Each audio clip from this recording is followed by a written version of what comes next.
Halina't makitambay kasama sina Charlie Manalo at Comfy Manalo at mga guest hosts na siguradong may dalang kwentong inspirasyon, impormasyon at kasiyahan. Tuwing Lunes, Tambayang Paaralan, Balitang Campus, Scholar Kwento at tips para sa ating mga kabataang iskolar ng bayan. Miyerkules, Tambayang Kabuhayan, Negosyo Balita, Tech Tips at kwento ng tagumpay ng ating kabarangay.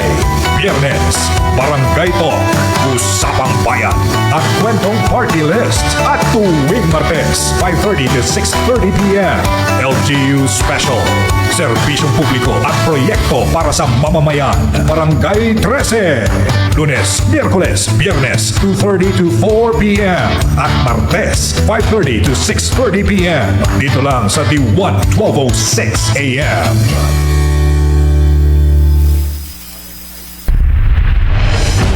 This is D1 1206 AM, the future of AM radio. A member of the kapisanan ng mga broadcaster ng Pilipinas. Ang susunod na programa ay rated PG. Patnubay at gabay ng magulang ay kailangan sa mga batang manonood. Tara na sa tambayan ng bawat Pilipino kasama sina Charlie Manalo at Comfy Manalo. Kwentuhan at talakayan. Ito ang Barangay 13, hatid ng D1 1206 AM.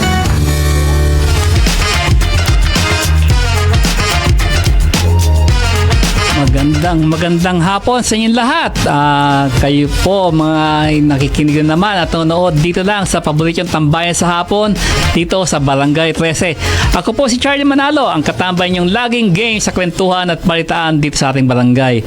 At syempre dahil Monday ngayon, ang ating episode ay tambayan sa campus. Kaya ngayon, makakasama ulit natin ang ating mga mahuhusay na co-host mula sa Polytechnic University of the Philippines. At ako si Mab Puli, ang katambay niyong laging may dalang good vibes at kwentong swak para sa lahat. Ngayong Lunes mga katambay, samahan niyo kami sa isa namang makabuluhan at masayang usapan sa aming segment na Tambayang Campus. Ako naman po si Noah at dito po sa Tambayang Campus ay pag-uusapan natin ang lahat ng tungkol sa mundo ng mga estudyante. Mga balitang pang-campus, project activities, at syempre mga kwentong may inspirasyon mula sa ating mga kabataan sa iba't ibang universidad. Kaya kung estudyante ka man, graduate o dating tambay sa campus, siguradong may hugot kang makukuha dito. Kaya tutok lang dahil marami pa tayong pag-uusapan at matutuklasan ngayong hapon.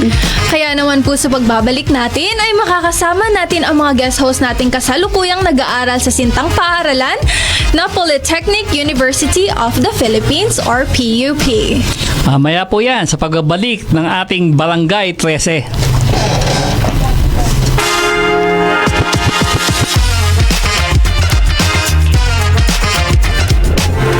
Tututukan ang mga balitang pinag-uusapan.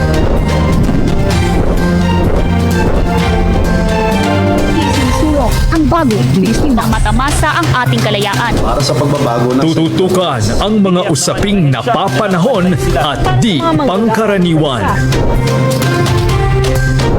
na naapektuhan ng kabuhayan. Na magkaroon ng tulong Kasama sina Princess Jordan, Julius Segovia at Sarina Lusuegro. Tutok 13, Lunes hanggang Biyernes, alas 4 ng hapon.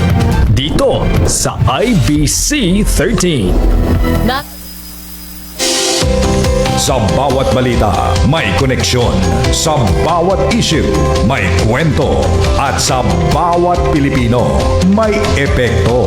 Ito ang Balitang Konektodo. Ang programang hindi lang nagbabalita, kundi nagpapaliwanag kung bakit ito mahalaga sa atin. Kasama si Cecil Villarosa, isang veteranong journalist na may puso sa katotohanan. Pakinggan ang News Bites Balikan ang throwback tayo at suriin sa anong connect sa atin. Balitang Konektodo. Lunes hanggang Biyernes, alas 9 ng umaga. Dito lang sa D1 1206 AM.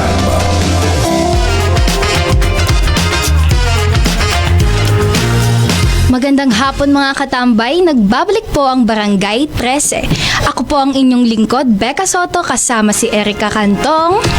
Kaya huwag na tayong magpatumpik-tumpik pa. Simulan na natin ang Balitang Campus. Para sa ating unang headline, CLSU pinagdiwang ang Global MIL Week. Binigyang diin ng Central Luzon State University o CLSU sa pagdiriwang ng Global Media and Information Literacy Week noong Oktubre 24 to 31 na ang tunay na katalinuhan ay nasusukat sa pag-unawa, hindi sa bilis ng pag-scroll. Paalala ng universidad na sa bawat post at share, may kapangyarihan tayong pumili kung magpapalaganap ba tayo ng katotohanan o kalituhan sa mga tao. Hinimok ng CLSU ang lahat na mag-isip bago mag-click upang mapanatili ang digital na space na puno ng katotohanan, empathy at malasakit. Ayan! Super, hindi ko alam na mayroon palang ganito na meron na palang Media and Literacy Week. So parang ibig sabihin lang nito na super talamak na talaga ng fake news. Kaya nga, ano bang ma-advise mo or tips sa mga para maiwasan to? Ano bang magiging mo sa amin? Ayan, kasi as a joint student, di ba, parang natuturuan tayo kung paano nga ba i-discern yung mga fake news. So, parang ang payo ko talaga, unang-una, alamin kung reliable ba yung nakukuha nating news, kung kagaya na lang sa mga JMA or sa mga ABS-CBN news website, para masabing reliable talaga at totoo yung nakukuha nating information. At pangalawa, since para sa mga taong hindi sure sa mga na nakikita nilang balita sa social media, siguro pwede tayong pumunta sa mga verified fact-checking website like Press One, sa Rappler at sa Verifiles, para alam talaga natin na yung kinukonsume nating information ay totoo, para hindi tayo mabiktima ng fake news, right, katambay? Tama. So, para sa ating ikalawang headline, Bulso at ATMA Jaya Catholic University pinagtibay ang ugnayan sa ASEAN sa pamamagitan ng academic partnership. Layunin ng Bulacan State University o Bulso at Atma Jaya Catholic University at o AJCU na palakasin ang kooperasyon sa ASEAN sa pamamagitan ng Passage to ASEAN PH 2025 na dinaos sa Bulso Multi-Purpose Hall noong October 30 sa pamumuno ni Mr. Eugene Mutok, Director ng Internalization. Pinakita ng layunin ng pagbuo ng mga proyekto sa pananaliksik, international program at student facility exchange. Ayon kay Dean Sherwin Pariñas, magbubukas ito sa mga oportunidad upang mapalawak ang ugnayang akademiko sa pagitan ng Pilipinas at Indonesia. So grabe, no? Alam mo ba, nung netong mga nakaraan, nanonood ako ng TV and pasok na pala ang Timor-Leste sa ASEAN. Yes. Like, ang galing, no? Hindi ko ina-expect na sasali na pala sila sa ASEAN ngayon. So, congrats po sa pagsali po sa ASEAN. May bago na tayong kapatid sa Tama. Southeast Asian Association. Tama. Yes. Ayan, para naman sa ating pangatlong balita. PUP Santa Rosa ACES nagwagi sa ISEP National Student Summit 2025. Umani muli ng mga parangal ang mga kinatawan ng Association of Electronics Engineering Students o ACES ng Polytechnic University of the Philippines Santa Rosa Campus sa Institute of Electronics Engineering of the Philippines or ISEP sa National Student Summits 2025. Dinaos ang event online noong October 13 to 18 at face-to-face noong October 20 to 22 sa Marikina Convention Center. Pinatunayan ng ACES ang kanilang husay sa larangan ng innovation at engineering matapos magwagi ng unang pwesto sa Pixel Perfect at Innovatex Research Challenge kasama ang iba pang karangalan sa iba't ibang pambansang kompetisyon. Ayan, pinatunayan talaga nito na ang gagaling ng ating mga isko at iska sa kahit anong larangan. Tama. Congrats po ulit. Congrats po. Grabe. Ating Kakaiba ACES. talaga mga iska at Isko. Talagang may pinapatunayan talaga sila, no? Talagang masasabi mong, pag sinabi mong Isko ka, napakalaking compliment nun, Yeah. be. Di ba gusto mo din maging Robotics? Di ba? Dati. So, para naman sa ating huling balita, UP graduates na mayagbag sa October 2025 Chemist at Chemical Technicians Licensure Exam. Umani ng mataas na karangalan ang mga graduates ng University of the Philippines o UP matapos manguna sa October 2025 Chemist Computer-Based Licensure at Chemical Technicians Licensure Examinations. Ayon sa Professional Regulation Commission o PRC, 4 na UP alumni ang nakapasok sa 10 pinakamataas na pwesto sa Chemist exam at isa naman ang pasok sa top 5 ng Chemical Technicians exam. So congratulations po sa mga nag-exam po para makakuha ng kanilang license. So kakaiba talaga ang mga iska ng bayan. So talagang pasok pa talaga sa top 5. Sobra grabe ang Kaya talino masasabi talaga. mo talaga mga dekalidad, no? Tama. Kaya nga, di ba kapag may mataas na employment rate kapag galing kang PUP, kasi nga, Tsaka UP din, te. Yes. Talagang, kasi kita nila yung mga dana stage nila, di ba? yes, So, ano ba? Ikaw ba, sa tingin mo, kung mabibigyan ka ng chance na mag-ibang course, ano kayang course yung kukunin mo and tingin mo ba may licensure exam ka bang well, plano ko kasi maging flight attendant. Parang medyo pangarap ko siya kasi parang parang ang hirap makalipad abroad. So parang it's my way para makaibang bansa naman kahit na nagwo-work ako in the process. So hindi ko alam kung meron silang board exam or something like that. Sa bagay, pero grabe no, iba din yun kasi kapag FA ka, di ba, parang malilibot mo yung mundo. Depende kung anong kukunin mong Ikaw ba? Ako, before kasi journalism, parang gusto ko kasi medfield. Yeah. Kaso, wala nandito tayo ngayon, so. Ayaw mo ba maging veterinary? Di ba ang dami mong aso? Depende. Kapag binigay ni God yung Ay. yan. Ay, ito, katambay. Balita ko na merong ngayong November 4 and 5 ay nurse licensure exam. So, yeah, kaya naman Grabe. pag-ikihan natin. Grabing preparations Yes. yan for sure kasi hindi ganun kadali talaga yung makapasa. So, ayun. Good luck po. Good luck Good po luck. sa mga Oo. magte-take po ng examination. Ang mga bago nating nursing. Yes. Saludo po kami sa inyo. Yon. So, Ayan po ang ating mga balita sa ngayong linggo na ito kumpara sa last week na may pagka-horror ang ating mga balita. Parang ngayon, more on focus tayo sa mga ganap ng iba't ibang school dito sa atin. tama. At yan po ang pinakamalaking balita sa araw na ito para sa Balitang Campus. Sa pagbabalik po ng tambayan sa Barangay 13 ay may mga makakasama po tayo. Kaya naman, mga katambay, huwag po kayong bibitaw. Nagbabalik ang tambayan sa Barangay 13.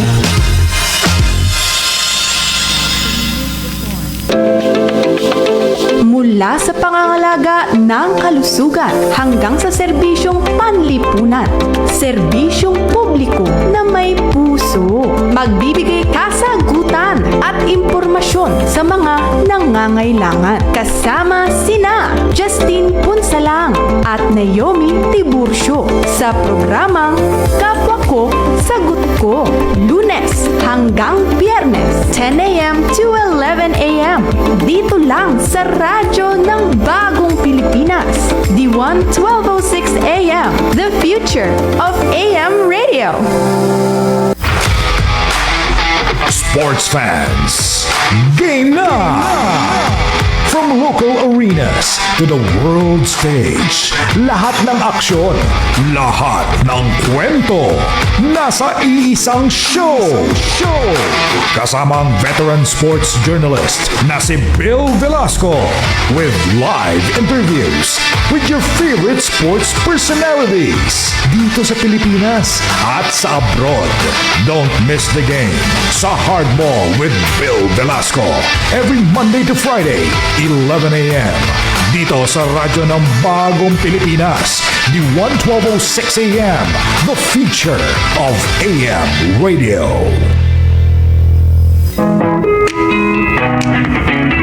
Agree ka ba? Kasi kami, agree na agree. Dito, hindi lang basta tanim at ani ang usapan, kundi buhay, kabuhayan, at kinabukasan. Agree ang bida at kaalaman ang ani. Kaya't huwag magpahuli. Makinig na kay Alice Noel. Mula Lunes hanggang Biyernes, alas 5 hanggang alas 6 ng umaga. Sa radyo ng Bagong Pilipinas, the 1206 AM, the future of AM radio. Agree na tayo.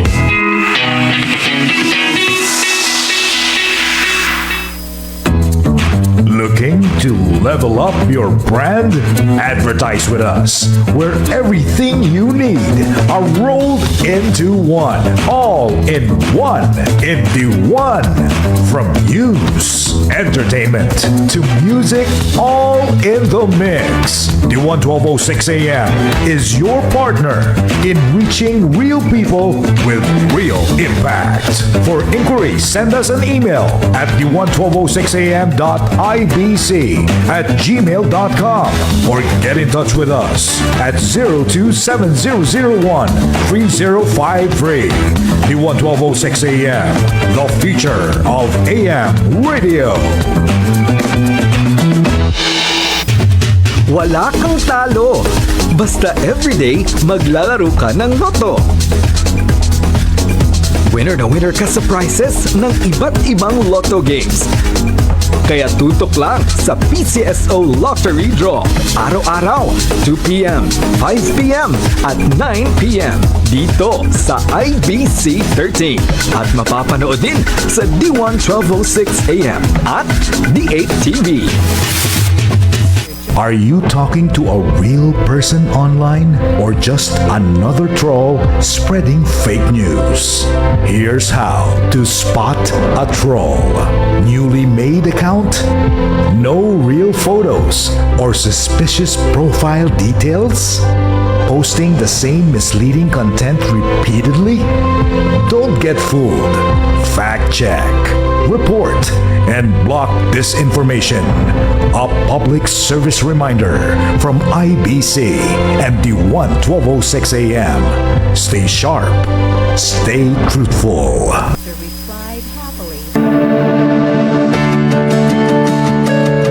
Gusto mo bang maliwanagan ang iyong problema sa legal na pamamaraan? Mga payong tiyak na may legal na batayan at mapagkakatiwalaan. Lahat yan ay bibigyan linaw ni Attorney Melissa Arnesto tuwing Huwebes, 5:30 p.m. to 6:30 p.m. Dito sa The Legal Weapon. Sa radyo ng Bagong Pilipinas, the 1206 AM, the future of AM radio.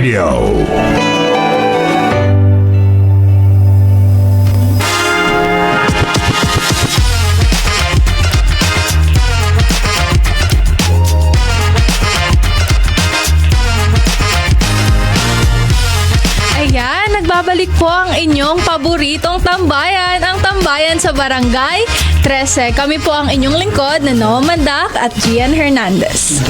Maraming iba't ibang paraan ng mga student government upang pagyabungin ang kanilang proyekto para sa mga kapwa nilang estudyante. Ngayong araw po, kakamustahin natin ang isang Local Student Council or LSC ng Kolehiyo ng Arte at Literatura mula sa Bulacan State University Main Campus sa kanilang mga naging proyekto para sa mga kapwa nila estudyante. Kaya naman ngayong araw ay makakasama natin si Governor Crisel de la Peña. Magandang hapon po, Miss Crisel. Magandang hapon po. Magandang hapon po. Magandang hapon po. Kamusta naman po kayo at salamat sa pagpapaunlak sa aming Barangay 13. Okay naman po. Maraming salamat din po sa pagbibigay ng oportunidad sa aming kolehiyo, maging sa lokal na konseho na mag-aaral ng College of Arts and Letters. Pwede niyo po bang ipakilala po ang sarili ninyo para kilala po kayo ng ating mga listeners and ating viewers? And ako po si Crisel de la Peña, kasalukuyan po governor ng College of Arts and Letters mula po sa Bulacan State University main campus, at kasalukuyan kumukuha ng kursong Malikhaing Pagsulat. And para sa aming unang question po, ano po yung naging pangunahing layunin o proyekto nyo po para sa Tigbayon at paano nyo po ito nahubog para sa mga leader estudyante ng BSU po? Nagawa namin yung Tigbayon sa yung Tigbayon kasi mula sa isang salitang sa process, sa proseso, sa pagpapatuloy. So gusto namin na yung mga leader estudyante sa CAL is mahubog kung ano yung dapat leader estudyante na meron sila sa loob at labas ng pamantasan. Gusto namin ituro na hindi lang basta leader estudyante yung mahuhubog ng college namin, hindi lang basta mga professor yung maghuhubog sa amin, kundi mismong sarili din nila. Kasi yung Tigbayon ay inuna namin yung mga class mayors, yung mga parte ng iba't ibang komite sa aming student government para alam nila kung paano sila mag-hone pa ng kapwa nila estudyante.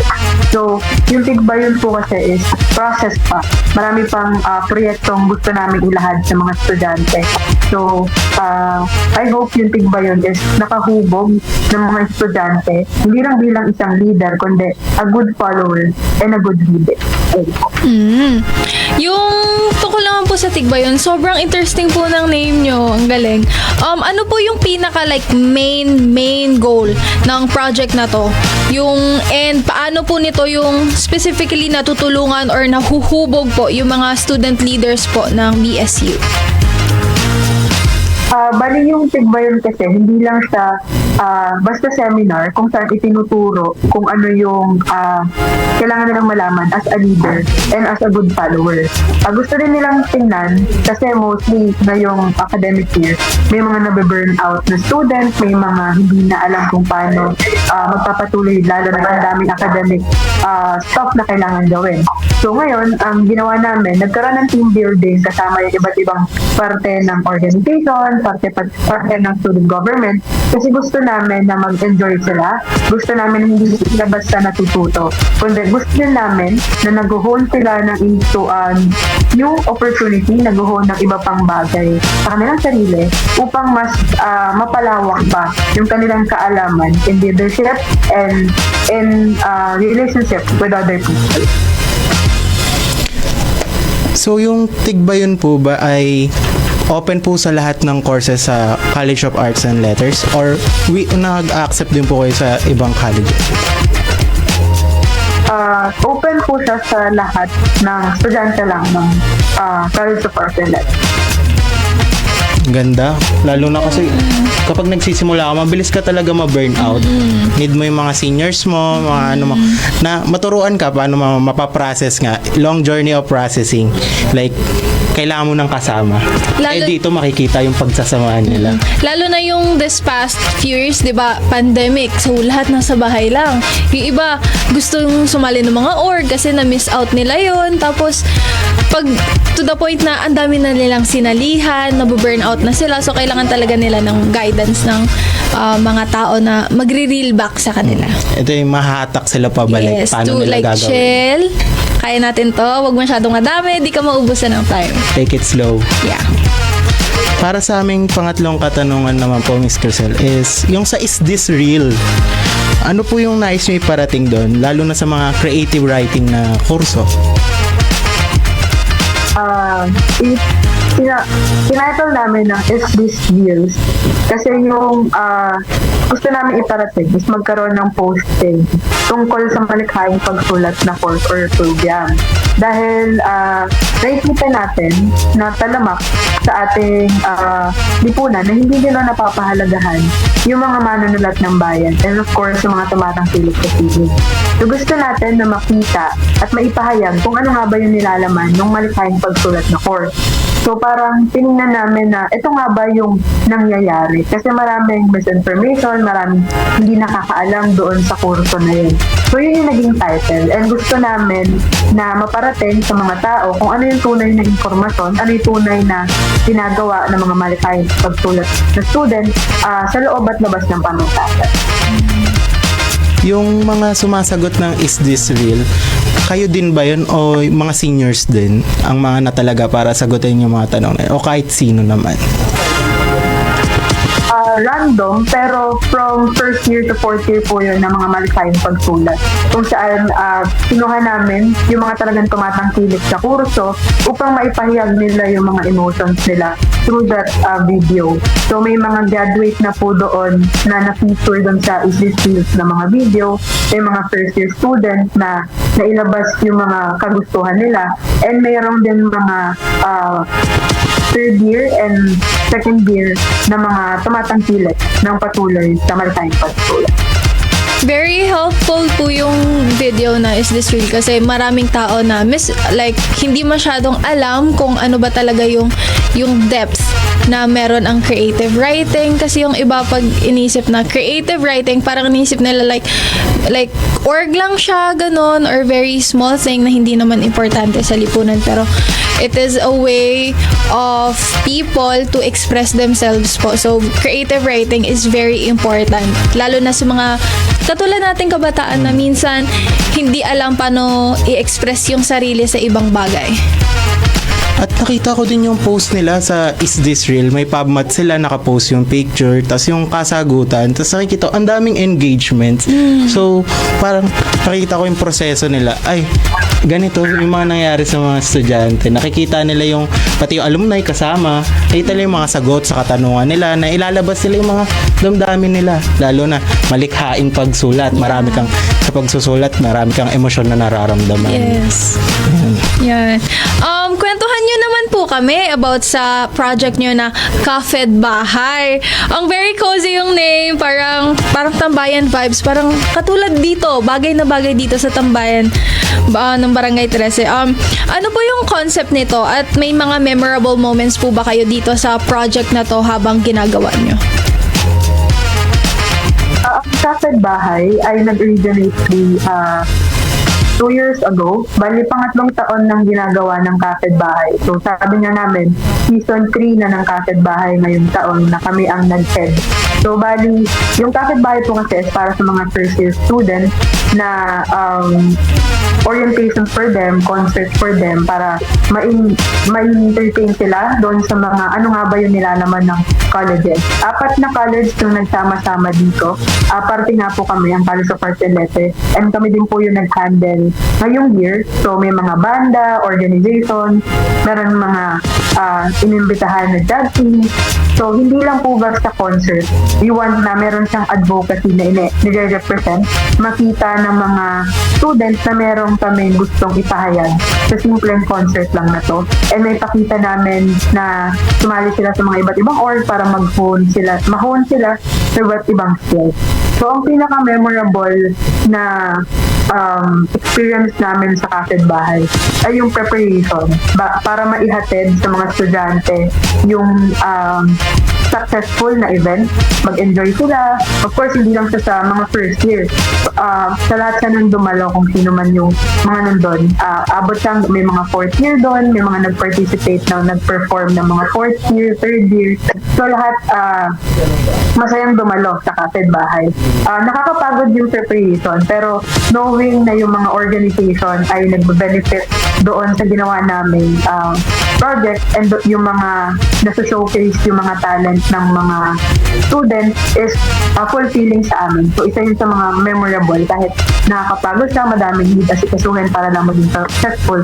At least Kafed Bahay this year is one of the most memorable experience ko na ginawa at inilahad sa mga estudyante. Nabanggit niyo po kanina na this year po, Arts and Letters yung nag-handle. So, yearly po, iba't ibang colleges po yung nag-handle ng Kafed Bahay? Yes po. Memorable nga talaga kapag ganun. Kasi first, parang sila ang nag-handle ngayon, tapos kahit marami silang na-experience na hirap, nakita nila yung tuwa ng mga estudyante, lalo na sa mga first years.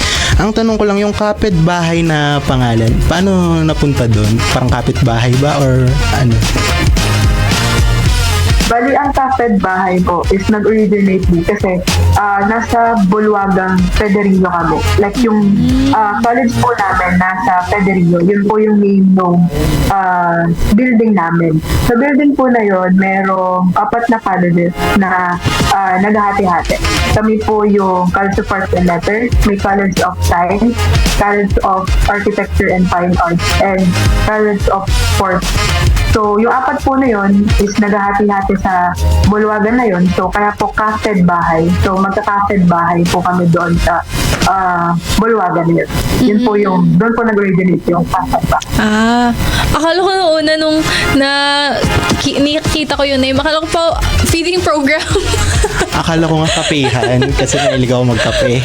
Yung pala literal na kapitbahay. Literal pala. Sila. Tsaka sa name pala yun ng Bulwagan. Tsaka makikita mo yung community nila doon kasi kapitbahay lahat sila nandun. Totoo naman, magkakatabing bahay nun Nakakatabi talaga lang. sila. Tapos makikita mo yung organizations, everything from College of Arts and Letters. Oo.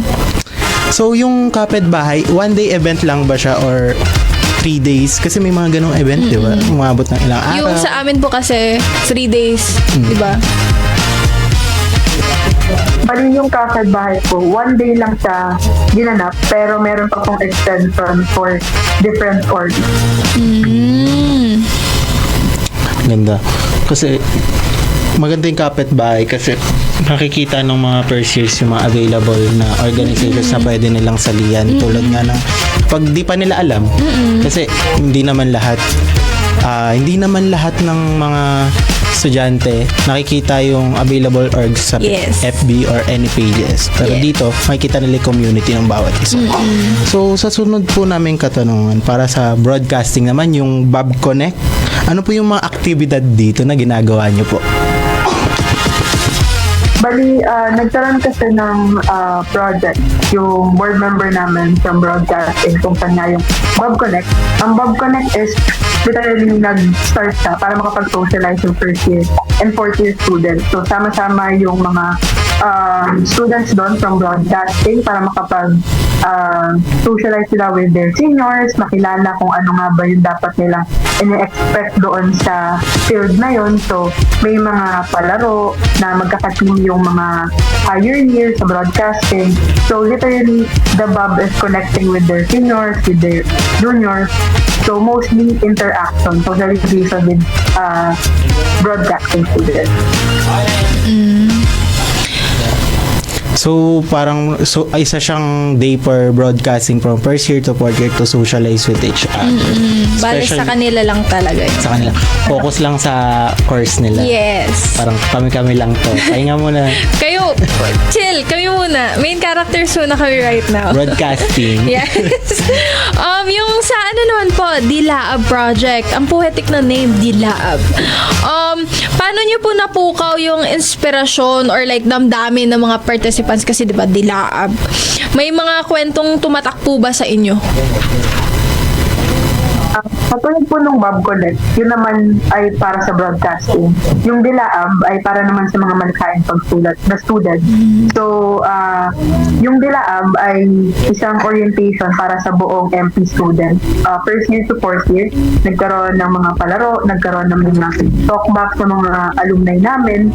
So, pinaka-memorable doon ay ang nagsagawa ng pinaka-Dilaab or yung process ng paggawa ay buong malikhaing pagsulat student. Nagkaroon ng interaction yung seniors sa mga juniors, nagkaroon ng mga bagong knowledge sa mga faculty member namin kasi nagkaroon kami ng mga meeting with them na parang hindi naman usually nagagawa ng mga estudyante at ng mga faculty. So parang nagkaroon ng hindi sa socialization kasi friends to friends. Nagkaroon ng pamilya, nag-build ng family yung maritime pagsulat with the community. So, isa sa mga memorable doon is yung talk ng isang alumni namin, si Kuya Romel, kung ano yung gusto niyang ipahayag sa malikhaing pagsulat. Na hindi lang kami basta magsusulat. Kailangan mag-appoint yung panulat namin in order na makapag-inspire pa kami ng maraming tao. Inspire. Hindi pa naman lahat ng like events nagkakaroon ng interactions yung freshmen lalo na sa kanilang seniors. So very interesting yung ganito kasi nagkakaroon sila ng like may bridge to connect, to interact, Magkaroon ng relationship. yes, like pwedeng dahil sa event na to nagkakaroon sila ng chance na makilala yung mga taong pwedeng mag-guide sa kanila. Mag-advise. Oo, Lalo mag-advise, magtanong. Ganyan, pag nahihirapan sila sa kurso nila, di ba? Very helpful. At saka for sure, yung mga alumni tsaka seniors, napagdaanan na yung mapagdadaanan Yes, pa lang ng mga pagdadaanan pa juniors. lang. So, ang ibibigay nilang advice is yung talagang na-experience nila. At yung proven and tested na. Yes. Parang nung nabasa ko yung Dilaab, nag-aalab eh. Yeah, Yung like, rinig ko, nag-aalab yung mga wow, estudyante. very passionate. Very passionate. Lalo na sa malikhaing pagsulat. Nung narinig ko kanina, inspire. Parang naalala ko yung, not to brag, but to inspire. Wow. Yes. Wow. To inspire people. Kasi sa pagsusulat talaga, nagsasalita yan eh. May sarili kang identidad dyan. Yes. You speak to the people when people read it then. Yes. Yan. Kaya nga nasa journalism, sulat yung power natin. Di ba? Doon tayo nang hihikayat ng tao. Iba't ibang sulat. May mga academic writing, may news writing. Sila, creative writing. Malikhaing pagsulat. Ang daming types of writing. It's a Yes. skill set na hindi lahat meron. Yes. Tsaka yung the way namang hikayat sila ng tao, hindi rin lahat kayang gawin yon. So, the fact na may mga certain tao na talagang passion yung creative writing, it is something na very commendable. Kasi, alam mo yun, hindi naman lahat din, mahilig magbasa. Lalo na ngayon, very short ng attention span ng mga tao. Pero pag nakuha mo yung attention nila, it means very effective ka as a writer. So, creative writers are very commendable sa ginagawa nila. Kudos po sa inyo. Yes. Napakaganda ng ginagawa nyo para sa mga first years or juniors niya. Para sa aming susunod na katanungan po, ano po yung pinakamalaking hamon na hinerap ninyo sa mga pagpapatupad ng mga proyektong ito? At saka, paano nyo po ito nalampasan? Tulad ng sinabi nyo kanina, maraming nahirap, nakakapagod. So, paano nyo po ito nalampasan? Of course, kasi sa pagpapasa ng mga projects, marami tayong kailangan i-letter, i-consider ng mga date and time. So, may mga pagkakataon na hindi available yung kinakailangan namin date. So, kailangan namin mag-adjust. Lalong marami din unforeseen circumstances na dumadating, kaya katulad ng mga bagyo, cancellation of classes. So, possible doon kami nahihirapan kung may tutuloy pa ba namin or kailangan namin i-cancel ng tuluyan yung mga project. So, yung mga ganong circumstances, tinitingnan namin na kailangan meron tayong plan B. Kailangan merong plan C hanggang umabot na kami sa plan B. Kasi kapag wala, possible na hindi na mailatag yung project, possible hindi na namin magawa. So, kinakailangan namin, if ever mag-book na ng venue, sabihan agad si teacher kung kailan dadating, kung anong time siya available, anong date available. Kailangan nakalatag yung mga plan namin into set na dapat nakita na namin na may possible aberya nung araw na yun. So, ayun, na-train naman kami doon sa dami na din ng mga projects na naipapatupad namin. Remain kami doon, hindi para anong but anong thought na dapat panami kami at sa mga na mag-approve. Lalo na po recently, sunod-sunod yung bagyo, diba? Tas nagkalindol pa yung iba't ibang parte ng Pilipinas. So, maganda talaga na pag may event, may backup plan para ready tayo, diba? Totoo yan. Kasi tulad ngayon, maulan yung mga panahon. Tsaka experience ko yan, yung mag-organize ka, tas biglang sobrang maulan. Ayaw mo naman din mahirapan o ipahamak yung mga estudyante. So, i-reschedule mo. Another date, tas i-assess mo everything. Kakapagod nga, pero worth it. Tulad nga ng sinabi ni Miss Crisel na makikita mo yung community ng mga estudyante, natutuwa sila, at saka nagwo-work talaga.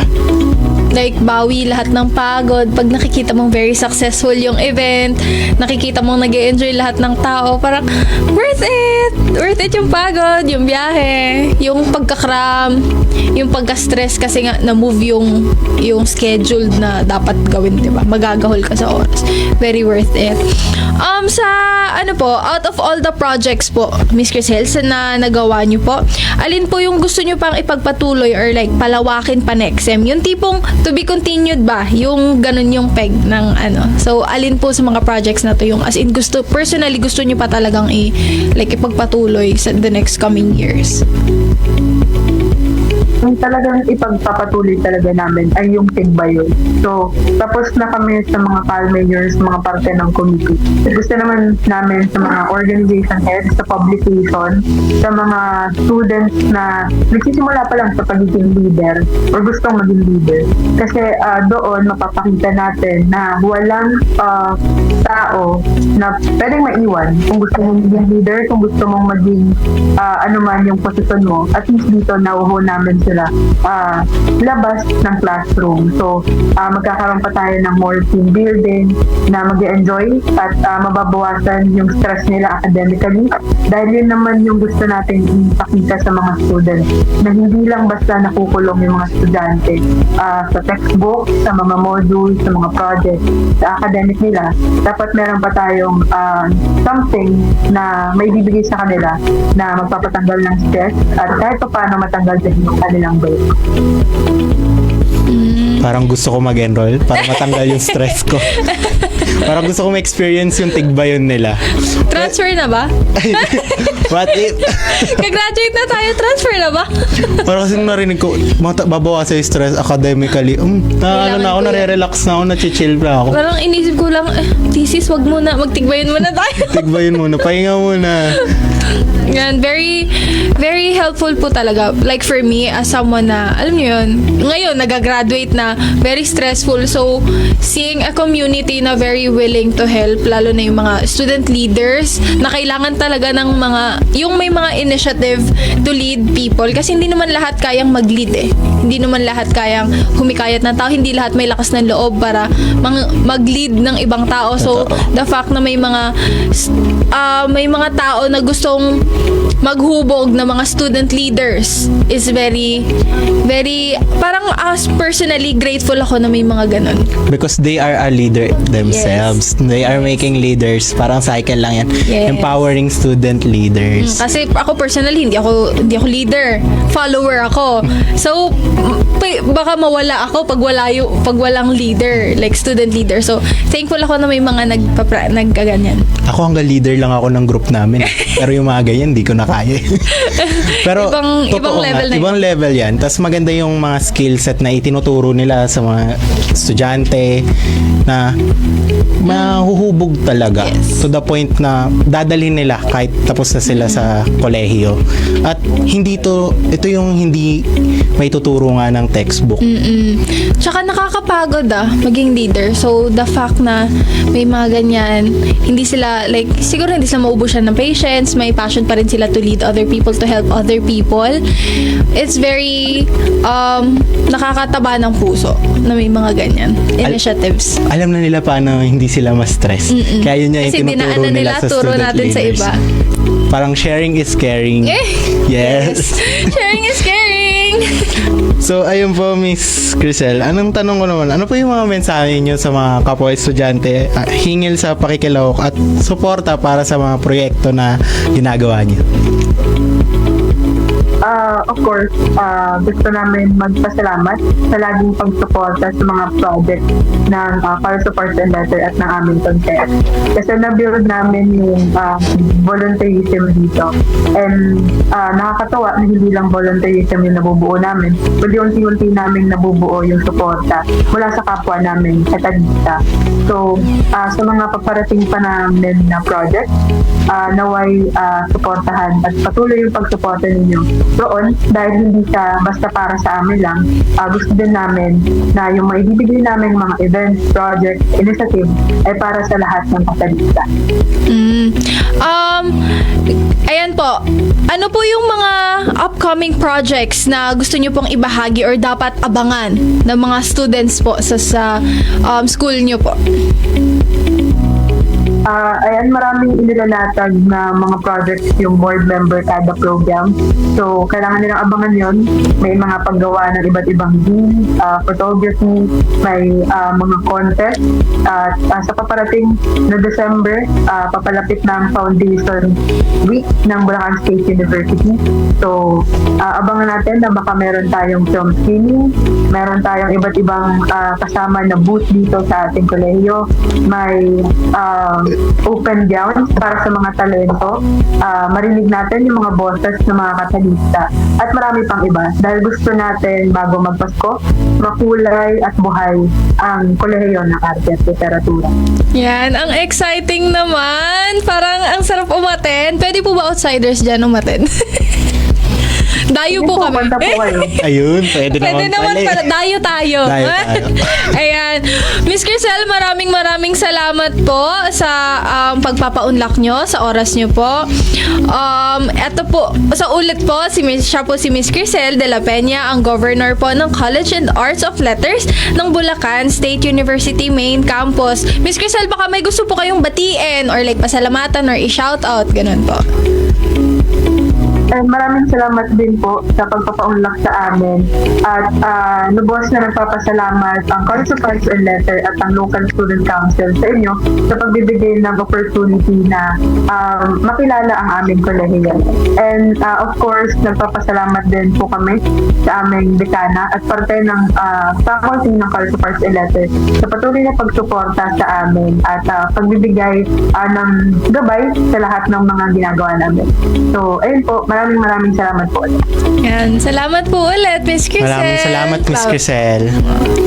Yan. Sa pagbabalik natin, abangan ng mga sikretong mabubunyag dito sa Barangay 13.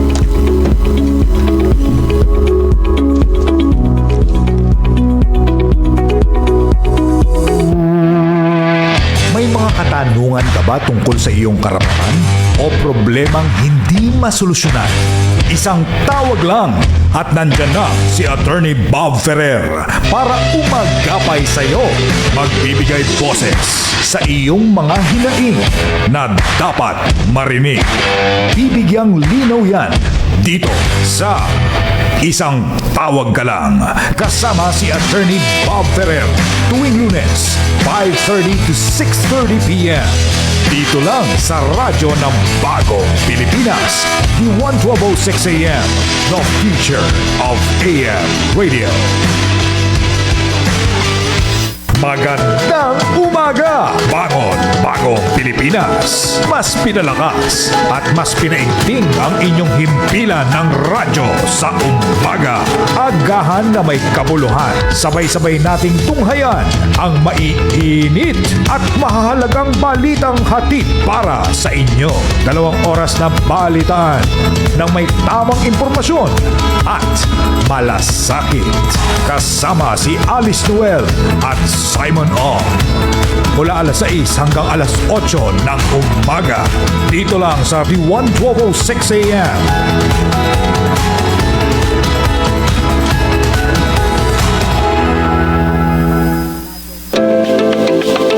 Mula sa pangangalaga ng kalusugan hanggang sa serbisyong panlipunan, serbisyong publiko na may puso. Magbibigay kasagutan at impormasyon sa mga nangangailangan. Kasama sina Justine Punsalang at Naomi Tiburcio sa programang Kapwa Ko, Sagot Ko.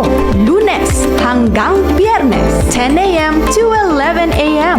Dito lang sa radyo ng Bagong Pilipinas, the 1206 AM, the future of AM radio. Are you talking to a real person online or just another troll spreading fake news? Here's how to spot a troll. Newly made account?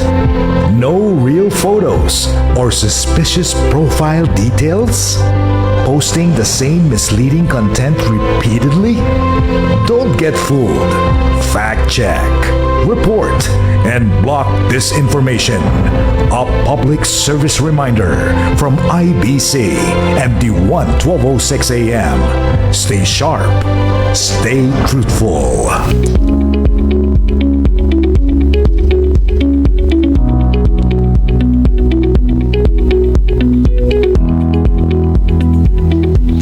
Nagbabalik po ang ating tambayan dito sa Barangay 13. Muli, ako po si Charlie Manalo. At ngayon po, idadako naman tayo sa ating segment, yung Campus Confession. Ito yung iniintay ng ating mga kasamang estudyante, no? Oo, at ako naman po ulit si Mab Puli. Dito ibabahagi ng mga kapwa ko estudyante ang kanilang untold stories, personal experiences at mga sikreto sa likod ng bawat ngiti at tagumpay sa loob ng campus. Kaya't simulan na natin. Ang letter sender natin today ay itago na lang natin sa alias na Charles. Hindi pa ako yan? Baka ako yan, ha? Charlie po yun, Charles. Okay, sige. Okay, ito ang letter ni Charles. Magandang hapon po mga katambay. Hello, I'm Charles, a student from CLSU. Akala ko noon, kaya kong pagsabayin ng lahat. Mga ACADS, org works at mga responsibilidad ko bilang class representative. Nung una, ang sarap sa pakiramdam. Nakaka-boost ng pride na maraming nagtitiwala sa akin. Na kaya kong tumayo para sa mga klase ko. Gabi-gabi may ginagawang project, araw-araw may ka-meeting. Parang lahat gusto kong gawin. Lahat gusto kong ma-perfect. Pero habang tumatagal, parang lalo akong nilalamon ng pressure. May mga araw na hindi ko na namamalayang hindi pa ako nakakakain at madalas 3 a.m. na ako nakakatulog. Gigising ng 6 a.m. tapos diretso ulit sa klase. Nakangiti pa rin sa harap ng mga tao. Pero sa totoo lang, grabe na yung pagod ko. Physically at emotionally. Parang hindi ko na alam kung nag-i-enjoy pa ba ako o tinatatagan ko na lang talaga ang sarili ko para lang hindi sumuko. Minsan, nagkakamali na ako sa mga maliliit na bagay. Nakakalimutan ko ang mga deadlines, napapagalitan sa meeting, o nakakasagutan ko yung mga taong gusto lang namang tumulong. Napapagod ako hindi lang sa trabaho kundi sa pakikipag-ayos, sa pakikibagay, sa pagpapanggap na okay lang. Hanggang isang gabi, sa gitna ng org meeting, bigla na lang akong natahimik. Habang nag-uusap sila tungkol sa mga susunod na projects, parang nag-fade na lahat ng ingay. Doon ko na-realize, ang dami ko nang ginawa para sa iba. Pero kailan ko huling inuna ang sarili ko? Napaiyak na lang ako nang hindi ko namamalayan. Hindi ko na alam kung pagod lang ba o kasi pakiramdam ko parang lagi pa rin kulang. Minsan naiisip ko, baka hindi ko lang talaga kaya. Pero kapag naaalala ko ang mga taong umaasa sa akin, mga kaklase, mga kasama sa org, mga nagmo-motivate sa akin, hindi ko magawa na bitawan lahat. Parang may bumubulong sa isip ko na, kaya mo pa yan. Pero may isa pang tinig na nagsasabi, pwede ka namang magpahinga. Hindi ko na alam kung normal lang ba to, yung pakiramdam na gusto mong ipaglaban ang mga pangarap mo, pero sa parehong panahon, gusto mo na ring maglagay ng pause sa lahat. Kaya ang tanong ko para sa inyo mga katambay, paano mo malalaman kung kailan ka dapat magpahinga at kailan mo dapat ipaglaban ang mga pangarap mo? Kahit pa minsan pakiramdam mo, ubos ka na. So, grabe yung kwentong to. Nakikinig ba si Charles ngayon? Nakikinig yan, sir. For sure. Anong masasabi niyo, sir? Ang tanong niya ulit ay, paano mo malalaman kung kailan ka dapat magpahinga at kailan mo dapat ipaglaban ang mga pangarap mo kahit minsan pakiramdam mo ubos ka na? Bale, burnout kasi yung term na to. Sa akin kasi lahat yan, mindset yan eh. Kasi ako nabubuhay ako sa prinsipyo na never work and never will. So, sabihin, dapat lahat ng ginagawa mo, maging sa pag-aaral, no? Yung work, kahit pag-aaral yan, no? Tingin ko dyan, no? Tutulog siya na hindi siya isang trabaho. Dapat ini-enjoy mo siya. Yes. Diba? Kasi habang ini-enjoy mo yung mga bagay na ginagawa mo, hindi ka mapapagod dyan. Hindi mo maramdaman yung pagod. Kasi, ano nga siya, bawa, nag-enjoy ka. no? Masaya kang ginagawa mo yun. Kahit di ba, bawa, ito, tignan na iba to, trabaho natin to. Pero sa totoo lang, ako, hindi po. Ito ini-enjoy ko. Kaya yayain mo ako ulit mamaya after nitong oras natin, yayain mo ako mag-onboard pa. Sige, onboard pa kasi ini-enjoy ko to eh. Passion kumbaga. Oo. Ngayon, yung pagsali mo sa mga organization, no?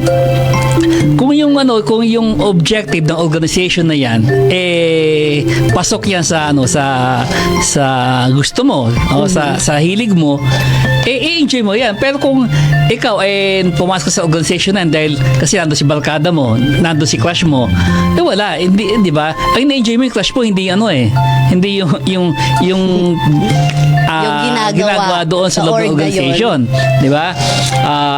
Kahit sa pag-aaral, ako kasi nung time na late ako nagkapag-enroll galing ng PUP, no? So ibang course na gusto ko eh. Ano po yung course? Ang originally, ang course na gusto ko is engineering. Second choice ko is Jorn. Pero dahil late ako nag-enroll, ang open lang doon is accountancy. So, doon ako napunta. Pero, in-enjoy ko na yung tinuloy ko na yung accountancy. Kaya sabi ko kasi, lahat yung naka-mindset eh. Pero, kung umpisa pa lang, di ba, napunta ako, hindi ko talaga choice accountancy.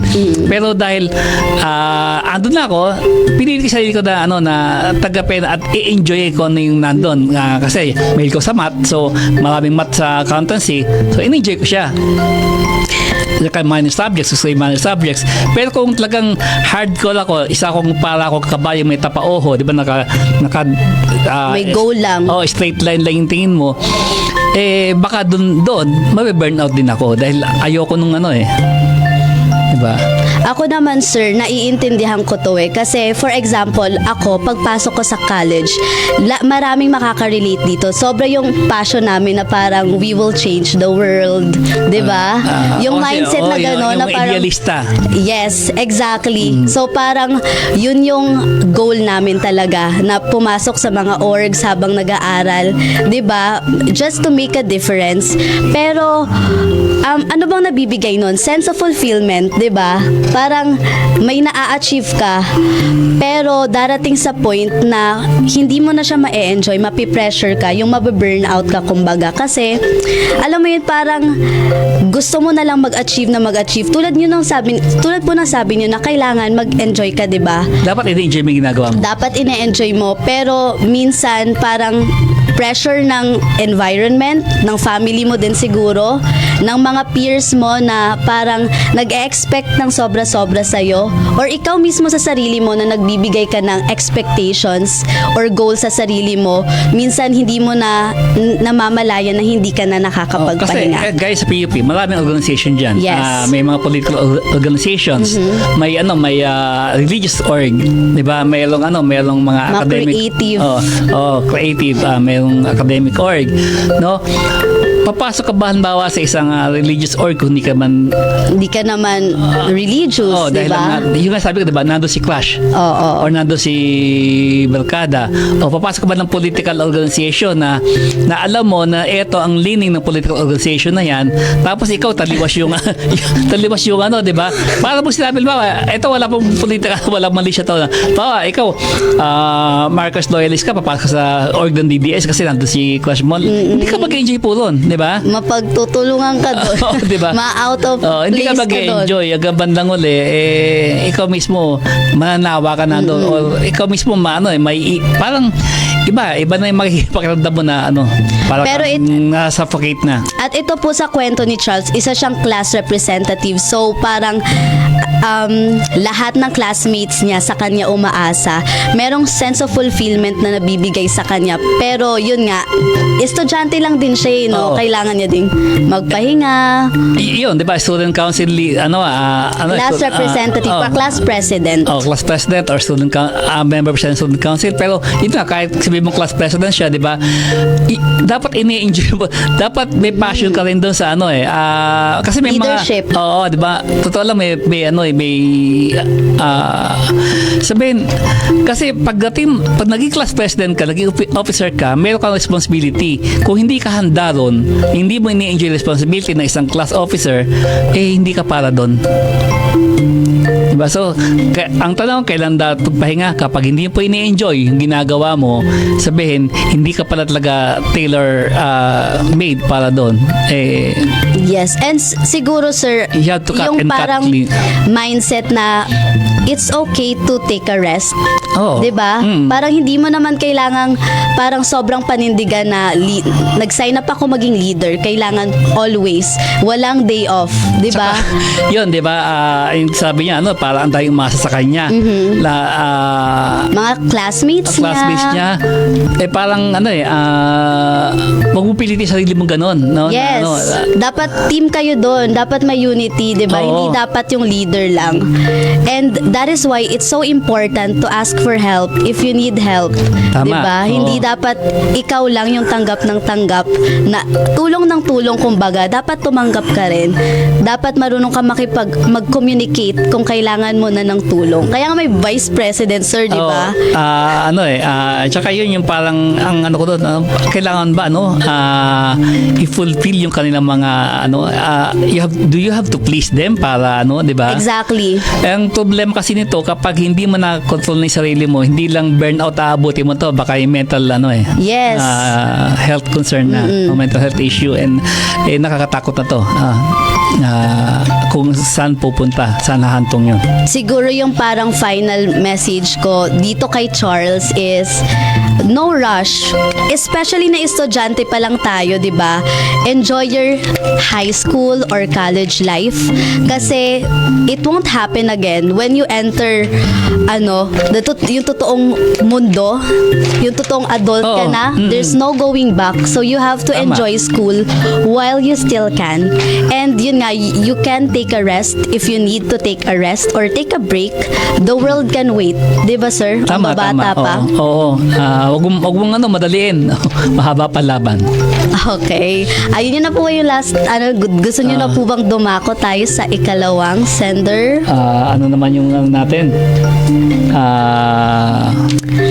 Sino naman tong hindi na Charles yan, ha? Pero malapit. Malapit pa. Malapit yung pangalan.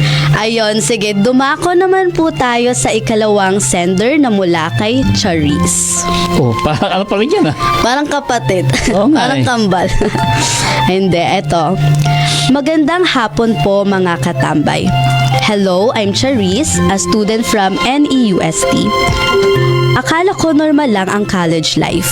Study, friends, at cramming. Pero hindi ko in-expect na magiging sobrang gulo ng puso ko dahil sa isang tao. Classmate ko siya sa major subject. Sobrang palaban sa ACADS, masiyahin, at lagi akong inaasar. Nung una naiirita lang ako sa kanya, pero habang tumatagal, yung asar niya, nakakakilig na. Itatanong niya, bakit ka na naman late? Yung dating sa akin parang, ang cute mo pa rin. Hanggang sa naging groupmates kami sa project. Madalas kami magkasama. Sa library, sa kantin, minsan pa sa gabi nagme-messenger call, pero halos kwentuhan lang. At doon ko na-realize, gusto ko na tong taong to. Gusto ko na siya. One time, nagpahatid siya sa akin pa uwi kasi umuulan. Nagkatawanan lang sa may gate tapos biglang tahimik. Tiningnan niya ako. Yung titig na parang may sinasabi. Hindi ko alam kung ako lang ba ang nakaramdam ng init ng hangin o may spark na talaga sa amin. Simula noon, mas lalo siyang naging sweet. Nagpapahiram ng notes, nagpapakape, at minsan yung mga chat namin may halong ingat ka ha o miss you na agad. Pero walang umaamin. Parang laro na hindi namin alam kung kailan matatapos. Ang masakit lang, may mga araw na ramdam ko na may iba na rin siyang tinitingnan. Hindi ko alam kung ako lang bang nag-a-assume o naglalaro lang talaga ang tadhana. Kaya eto, gusto ko lang itanong mga katambay. Paano mo malalaman kung genuine ang connection o isa lang sa mga cute moments na natatapos pag nawala na ang feeling? Ayun, ano to low-key situationship. Alam niyo ba yung situationship, sir? Parang term kasi to ng Alam niyo ba yung situationship? Uso ba yun? Ginagamit ba yung term na yun sa inyo dati? Yun. Actually, ganito, no? Balikan natin yung umpisa. Yung pang-aasar, ako kasi lalaki ko at dumadi ko sa ganyang stage, no? Ganyang edad. Yes, no? puppy love, puppy love. Hindi. Hindi ba? Iba ba? Totoo yun. Yung inaasar kita, magkapakita ko sa iyo nun. Bakit yun? Mapansin, di ba? Bakit? Dahil, syempre, may feelings ako para sa'yo. Okay. Ganun yun. Kasi gitna mo talaga yung development ng diba, yung kwento niya talagang dun, leading talaga dun diba? Yes. Talagang kaya lang may tamang hinala siya hindi ka addict to. Tamang hinala, pero mo pinagdududahan niya na baka may iba ng tinitingnan. May nakikita daw siyang parang may tinitingnan yun ang problema, baka si lalaki feeling God's gift to women. Diba? Para sa lahat. Oo, kasi syempre feeling pogi na diba? Parang nagkagusto na sa akin to, di ba? Nagkagusto ka sa akin. Pogi na ako, di ba? May pigan ng So sa iba na naman. Pero paano mo malalaman kung totoo, kung totoo ngayon yung nararamdaman? Yung connection. Ikaw, anong tingin mo? Kasi for me, hindi siya dapat sobrang seryosohin, especially example high school or college. Well, college na kasi to si Charis. But when you're in school kasi yun yung priority mo It could be either inspiration or distraction mo yan Tama ka doon. 'Di ba? Especially na nag-aasaran kayo, 'di ba? Parang it will make your day yung magkakape kayong magkasama, sabay kayong mag-aaral sa library, but also hindi yun dapat ino-overthink. Kasi hindi naman yun... Ay, dapat si Sam dito, overthought. Kasi hindi siya end of the world. Parang the world is a bigger place. Especially pag aalis na kayo sa campus. 'Di ba? Marami pa kayong mamimit na ibang mga tao. So, kung parang, example, itong lalaking to, parang nagpapakute sa akin, maganda yung feeling, no? Pero pag feeling ko, may tinitingnan siyang iba, parang, okay, go. Hindi para maghabol or what. Yun nga yung kasing feelings stage by stage na development niyan. Yes. Hindi naman porque inaasal na kita, kapag ito sa'yo, ganun nakatodo yung magpapakasal kayo. Oo, di ba? Hindi pa ganun yun. So, nagkapakit pa lang ako. So, ikaw, sa babae, sa part ng babae, pwede mong sa level na kinukonsider mo to, eto nagkapakit sa akin to si Charlie, di ba? So, i-consider mo hanggang ganun lang.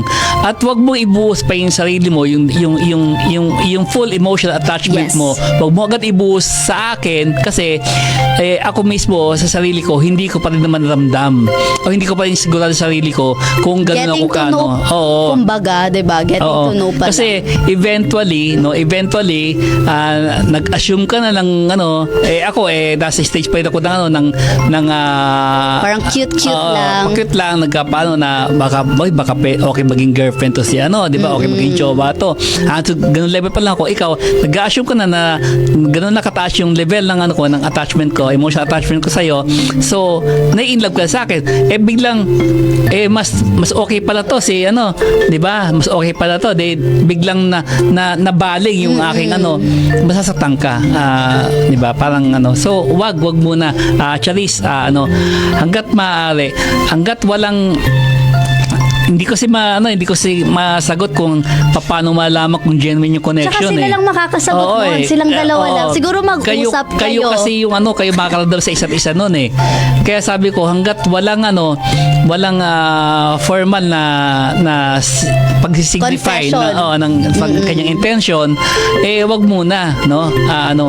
Siguro enjoy it while it lasts. Yan. Take it from Mab.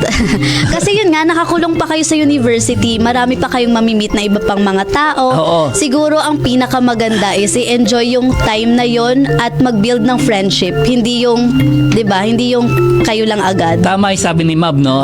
Nasa loob kayo sa naka-confine nasa confine kayo sa university. Maliit na lang yan, bahagi lang ng lipunan yan.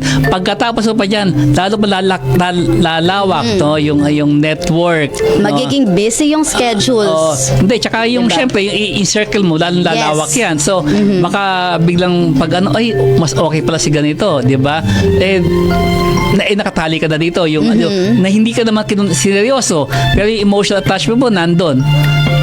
So, nagre-recover ka doon sa isang wasted di ba? Tapos ito pala si ganito, mas okay pala si ganito. Si diba? Na-meet mo dito.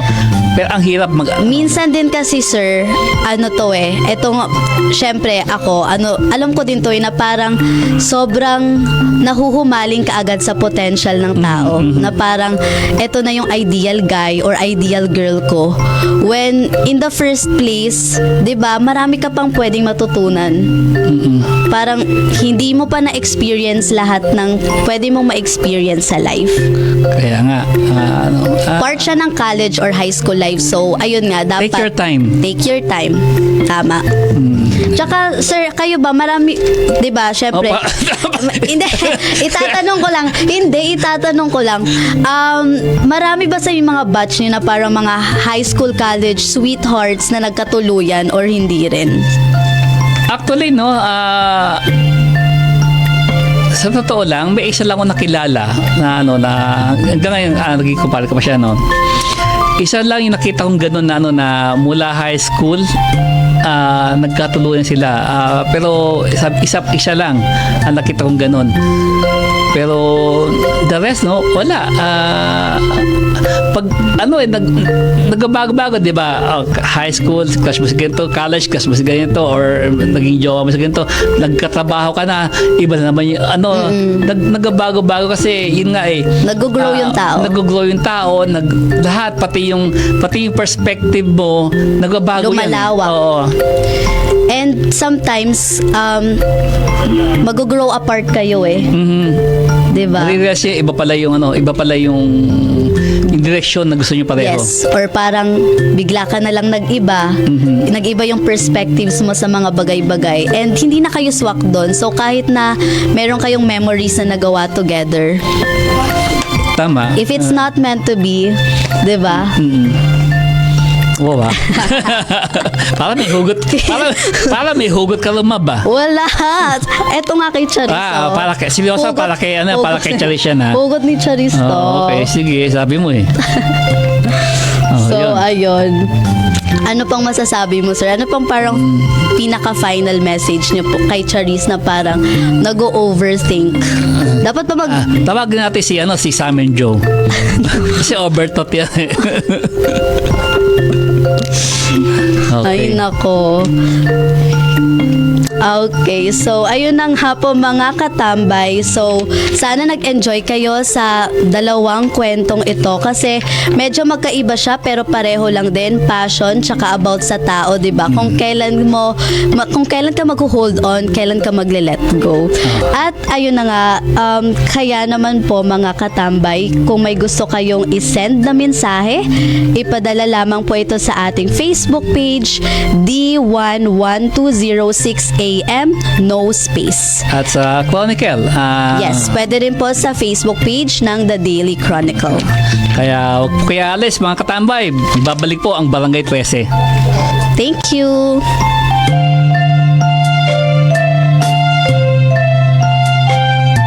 Are you talking to a real person online or just another troll spreading fake news? Here's how to spot a troll. Newly made account? No real photos or suspicious profile details? Posting the same misleading content repeatedly? Don't get fooled. Fact check, report, and block disinformation. A public service reminder from IBC and the 1206 AM. Stay sharp. Stay truthful. Mag-ingat sa mga text messages na nagsasabing nanalo ka sa loto at kailangang mag-send ng pera upang maklaim ito. Ito ay scam. Huwag maniwala, huwag mag-reply. Tandaan, ang PCSO ay hindi magsisend ng mensahe sa inyo na nanalo kayo ng premyo sa loto. Maging mapanuri. Play smart, play safe, play responsibly. Isang paalala mula sa IBC 13, PCSO at DATV. May mga katanungan ka ba tungkol sa iyong karapatan o problemang hindi masolusyonan? Isang tawag lang at nandyan na si Attorney Bob Ferrer para umagapay sa iyo. Magbibigay boses sa iyong mga hinaing na dapat marinig. Bibigyang linaw yan dito sa Isang Tawag Ka Lang. Kasama si Attorney Bob Ferrer tuwing Lunes, 5:30 to 6:30 p.m. Dito lang sa radyo ng Bagong Pilipinas, the 1206 AM, the future of AM radio. What's up, mga kadiwan? The 1206 AM is leveling up. May bago at official Facebook page na tayo para mas updated ka sa balita, serbisyo publiko, at mga programang lagi mong inaabangan. Paalala, ang luma nating page ay hindi na active. Kaya like and follow us na. Just search the 1206 AM with no space or scan the QR code. Kasama rin ang iba pa nating social media accounts. The 1206 AM, the future of AM radio. Decades of sound from classics to now is about to take you on a wild ride through time. Get ready to jump in and out of the time machine as the Sting mixes hits from way back then to the hottest tracks of today. Non-stop music magic. One more time. Every Monday to Friday, 6:30 to 8 p.m. We're bringing you the classics, the bangers, and everything in between. Dito lang yan sa radyo ng Bagong Pilipinas, the 1206 AM, the future of AM radio.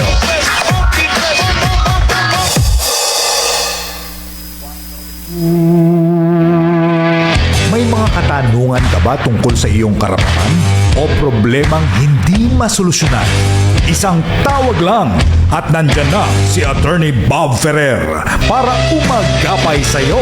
Magbibigay boses sa iyong mga hinaing na dapat marinig. Bibigyang linaw yan dito sa Isang Tawag Ka Lang.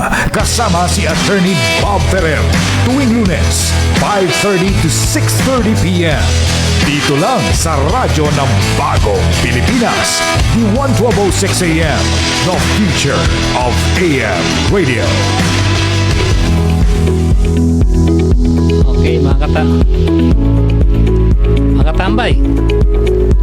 At babalik po muli ang tambayan sa Barangay 13 at sa panahon ngayon na nasa sem break ang karamihan sa atin, maghahatid naman tayo ng mga konting campus tips.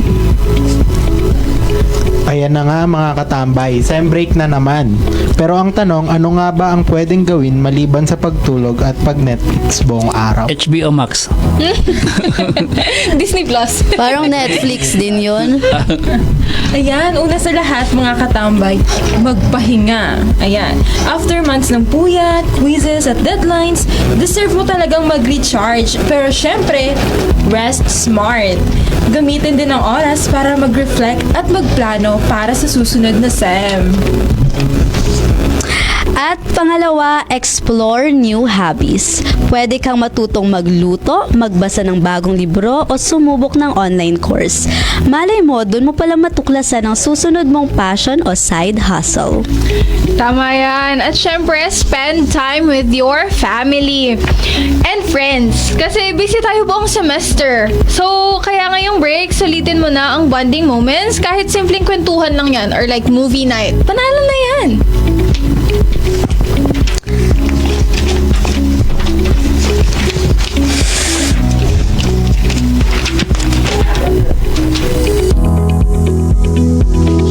Masama na mag-volunteer or mag-part-time job. Syempre, 'di ba?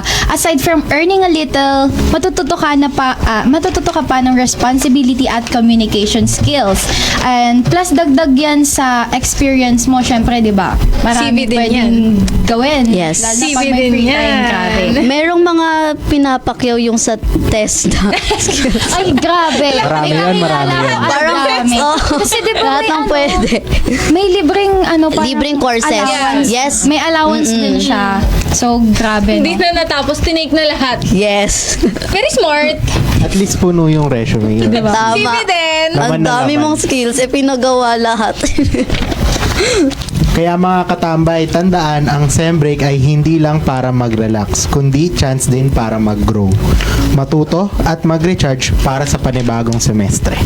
Okay. Ayan, syempre, tradition natin. Shout out muna.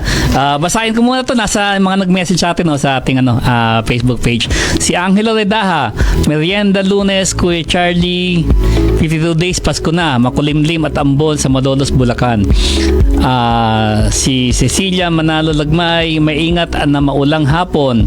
Romel Libid, mapagpalang Nobyembre po sa lahat ng mga katambay.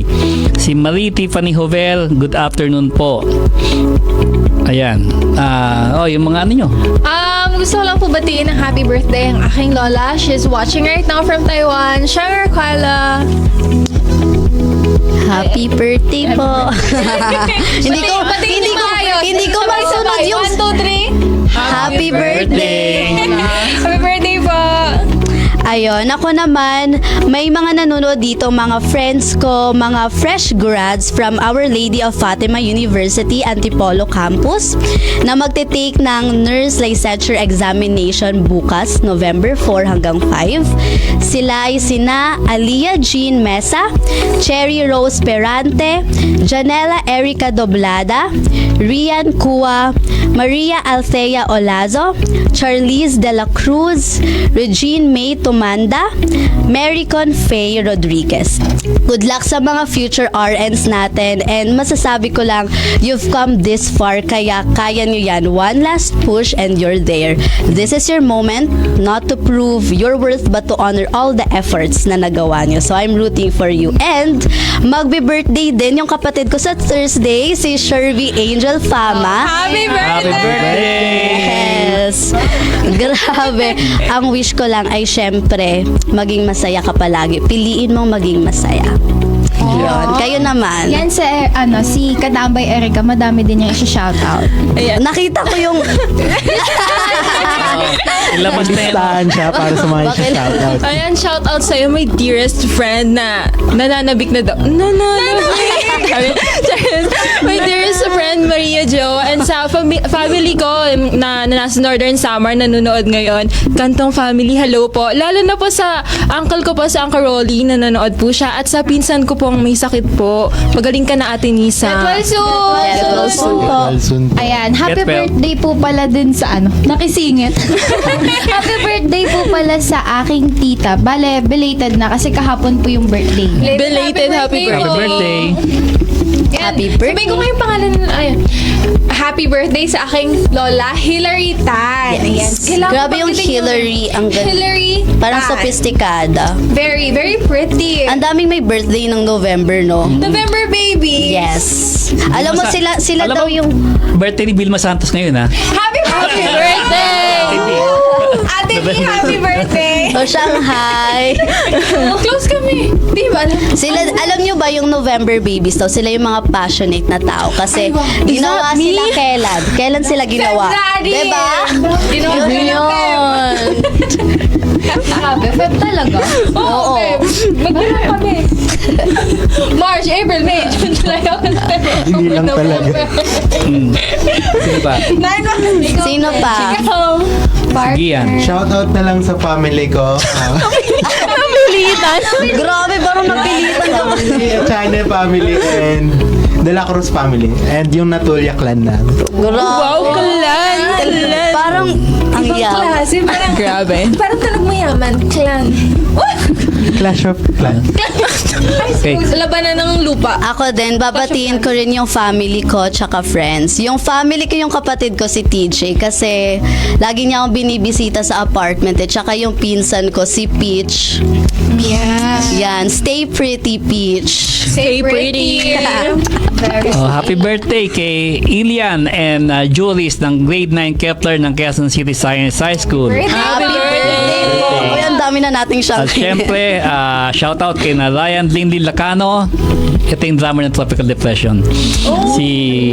Tsaka ng Indio Eye.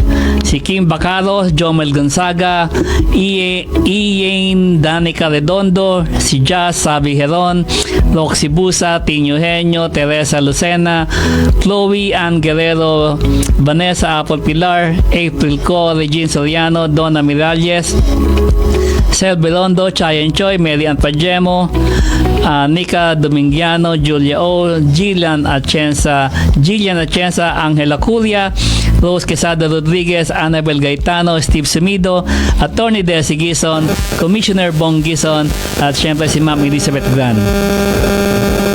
Kami, kali manatalo nyo ako, mas makabalik sa ako. Ang dami.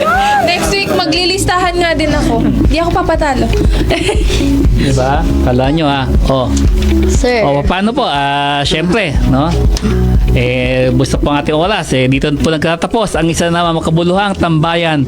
Kasama ang inyong mga katambay galing pa sa Polytechnic University of the Philippines dito sa tambayan sa Barangay 13. Ayun, at sana'y marami kayong natutunan sa aming segment na Tambayang Campus.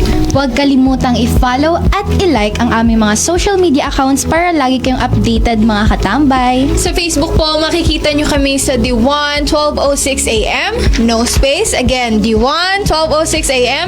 At sa YouTube at D1.12:06 AM. Again, YouTube at D1.12:06 AM. Sa TikTok at Instagram naman ay at D1 12:06 AM. All caps and no space. At D1 12:06 AM. At sa ating X, formerly Twitter, ay at D1 12:06 AM _. At huwag rin natin kalimutan i-like at follow on Daily Chronicle, your virtual newspaper. Muli, ako po si Charlie Manalo. Ako po si Mab Puli. I'm Erica. Noah Mandak. Becca Soto. Gian Hernandez. Muli, patuloy niyo sa baybayan ang ating tambayan dito sa Barangay 13. Magbabalik po ulit kami bukas. Bukas ulit Kita-kita mga po ulit. kasama. See you guys. See you Bukas soon. ulit.